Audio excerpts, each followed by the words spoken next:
broken roads, desert dust bowl sun, where the bill man will call you almost every week.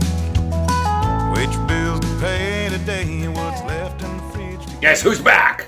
It's the Ram. The springs look great, but my bad. The owner had asked me when he dropped it off, hey, can you take a look at the front coils? Yeah, no problem. I mean, we were in there not that long ago, so I looked at the passenger side coil. Yeah, all good. Got lazy, didn't look at the driver's side. I thought, wow, they're coils. Surely we would know if there was something wrong. He texted me like 3 days later, hey man, my driver's side coil is broken. So in all likelihood, it was broken then too. So he had coils, he had shocks from a friend's truck, so we're going to throw them in. And from what I understand, this isn't that hard of a job, they say. Obviously started with pulling the wheels off. I've got jack stands under the frame there on either side, and my jack is still under there. There's the brake and the spring, lovely. I've loosened off both those sway bar nuts, both sides. On this side, I've removed the shock bolt, the lower shock bolt, and the top shock nut, as well as this little bracket, but it's kind of trapped in there right now because of the master cylinder and such being right above it. So once this drops down, all that should come out. I'm going to go around to the other side, undo the lower shock bolt, and then basically lower the jack, and the whole axle should drop enough, I'm told, that we can grab the springs at the front and just kind of wiggle them out. That's the plan. Tooling, you really don't need a lot. These are 18 millimeter. The top shock nut is 18. The bottom bolt is a 21 millimeter, aka 13/16. On the head, these are 15. Of course, your lug nuts are 7/8. 21 millimeter with an extension. Sadly not an impact extension, but these don't seem that tight anyway. Sneak in from the front here, there's a little hole.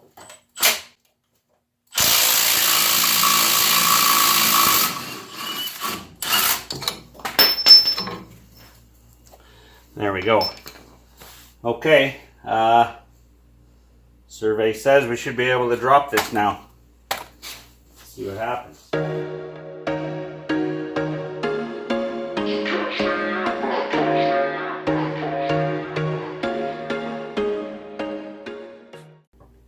Okay, well, let's just see if we can get this one out. Well, it's quite loose. It's very close. See if we just give it a turn. Yep. So we just gotta get the shock out of here. And that one will come out. Okay. Cool. Yeah. The other side's pretty much out, so I'm just gonna carry on from here. With a little wiggle. Shocks are out. One spring is out. Just gotta go repeat for the other side. There's a little ring here. This actually sits on top, and that's what retains the top tower there, so that'll go back in as per. So overall, a little scary at times, but a pretty easy job, actually. All right, what a fantastically awesome day it is here. Be a wonderful day for cutting the grass or rolling in it like an idiot, but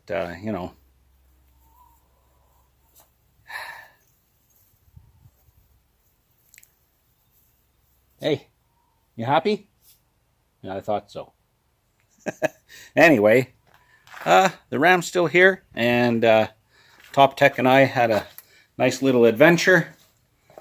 Off we went to a place called City Spring. Now in Edmonton, if you need automotive springs, trailer springs, heavy duty springs, they're kind of the go-to. If you can't find them there, like they'll make them. I'm pretty sure that that's where the dealership actually got these rear springs, but he gets a better price than I do, so that still works.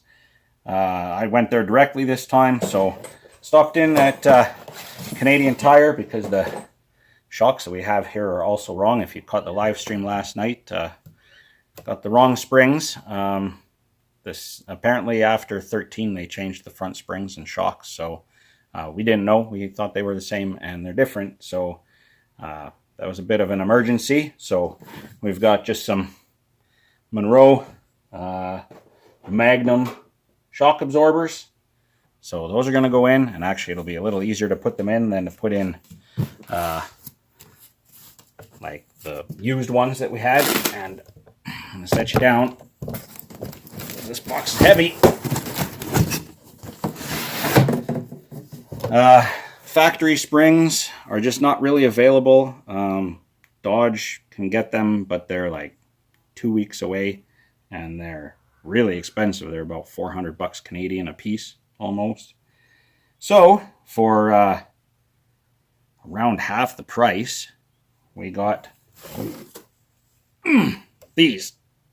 And these are actually kind of unfortunately rated 35% stronger than the stock springs, so it's going to ride a little rough, but that's the only game in town right now. And on the bright side, they should never break, so because this thing doesn't get used for towing or any kind of real heavy duty work like that, so they should last forever. So Top Tech is asleep, so I better get cracking while he's sleeping. I think I can get this together before he wakes up, hopefully. Because the new shocks are actually tied compressed, I can install this a little differently than I was going to before. So I'm going to start with actually reattaching these little shock towers up here. And that allows me to retain this at the same time. And because the shocks are shorter, I'll be able to just work them in at the same time as the spring and then snip that tie, and they'll just go into place. Just look at that. It's the sound they'll make. So,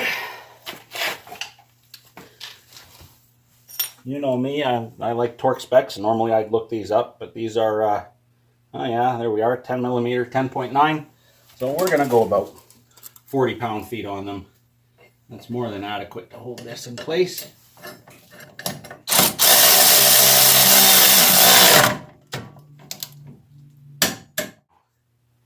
Before you put the shock in, save yourself some trouble. And don't forget to put your upper mounts on. Which way does this go? That way. Okay. This is where it's probably going to get kind of interesting. Yep. Alright, that wasn't too bad. I ended up just putting a bottle jack between the axle and the frame. And I've just got this hanging loose by the washer and nut without the upper mount, just to give me the room to play, whatever. But I am actually going to undo that, bolt it in the bottom first, and then cut everything and it'll shoot up. And yeah, that's where we're at for now. I just got to get some pliers in so I can release the valve on the bottle jack, and this should be solid in place. And then just repeat for the other side. Time to go repeat for the other side, and then lift it up, tighten up the upper mount nut and the sway bar nut. Wheels back on. I'm going to retorque the U-bolts on the rear again, just make sure they're good, and that's it, job done. Nice. Well, it's a good thing I checked. These nuts here for the strut tower, those are torqued to 55 pound-feet. The lower bolts are torqued to 100 pound-feet. And now with factory shocks, because they have a shoulder on the stud, you torque those to 40 pound-feet. 40 is too much for these because you're just basically crushing the rubber to death. So just kind of tighten them up to your judgment. And the sway bar links are 28 pound-feet.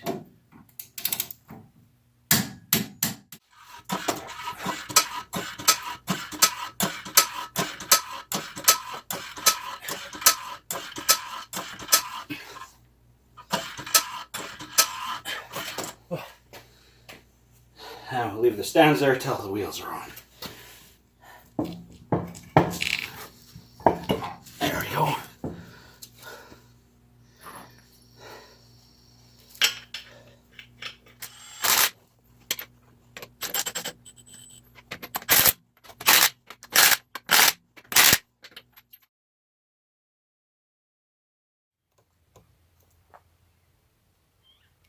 Lazy cats.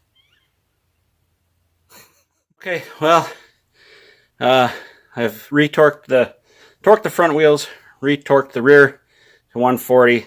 The U-bolts on the rear axle, I retorqued them to 110, which is the factory spec. So 140 to seat them and then 110 to snug them up. They did go a little bit, but very concerningly, there's like moisture coming out of my face. I've never had this before. Am I dying? All right, test drive time. Maybe I should have waited to fill the tires till it was outside, because I'm not sure with the new springs, it might not fit out the door.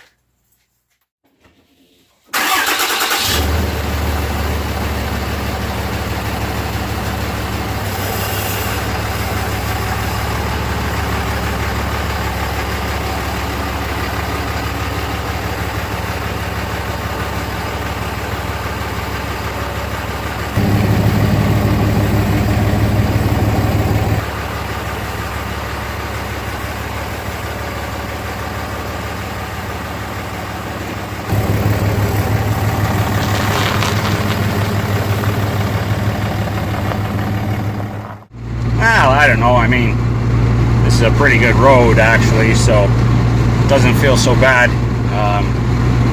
The roads out where Rob lives are rougher, so I guess he'll have to be the ultimate judge, but it's not making any bad noises or anything, so I'm pretty content.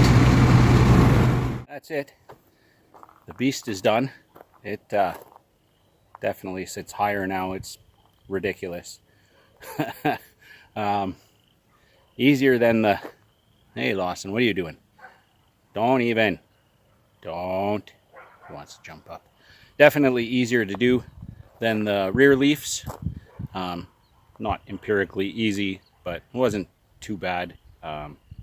Just a few hours of work, really, and it's done. So, ride felt pretty good. So, now it's just time to clean up and send Rob a text and let him know that his truck is done.